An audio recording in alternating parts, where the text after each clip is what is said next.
This is IGN. Champions feels like it needs an evolution of its own if it wants to be the very best. This is your IGN review of Pokémon Champions by Scott White.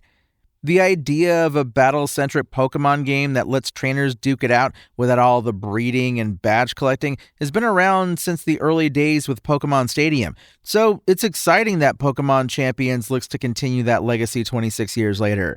This free-to-start, Nintendo's words, not mine, turn-based battler puts its full focus on online PvP using the series' classic combat system.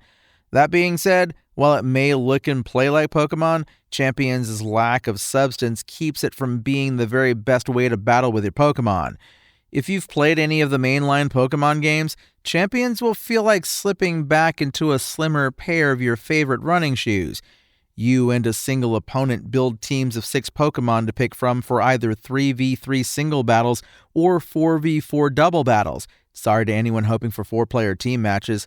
Then you pick your move simultaneously and slug it out until one team is entirely knocked out.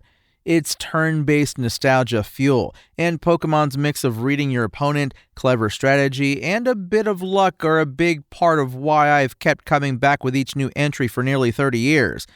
For being a dedicated battling game, it's shocking to me just how few options there are to do that.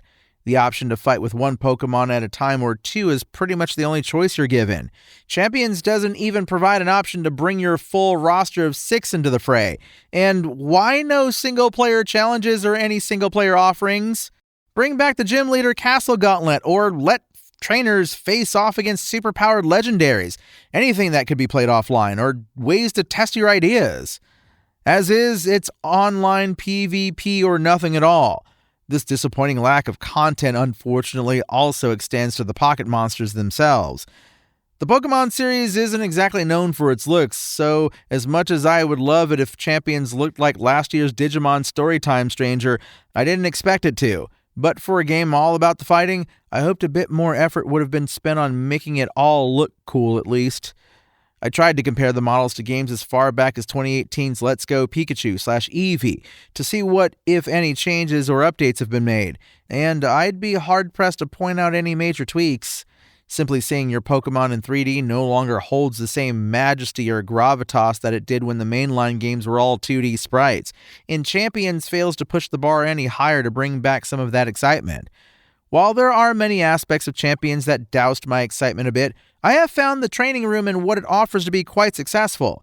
Spending your VP, you are able to not only boost a Pokemon's individual stats, but, far more excitingly, swap out moves, its special ability, and even its nature. All of these alterations stay locked to Champions and won't carry over if you send them off to another game. But this sort of fine-tuning does provide room for theory and strategy crafting that I appreciate.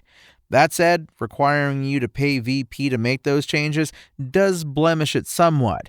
I worry that if Nintendo ever decides to allow players to purchase the resource directly, it will quickly spiral into a pay-to-win situation.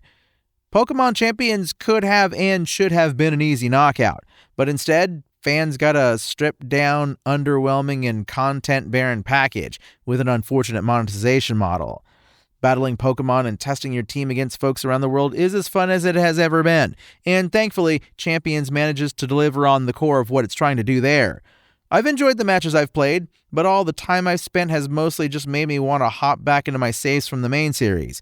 Pokémon Champions proves that the tried-and-true combat system that helped define Nintendo's monster-catching monolith has endured for a reason, but it's going to need a lot of updates and maybe even an evolution of its own before this is the definitive way to do battle. Pokémon Champions' IGN score? 6 out of 10. Thanks for listening to IGN. My name is Tony Jackson, and for the latest Pokémon Champions updates, visit us at IGN.com. Spoken Layer.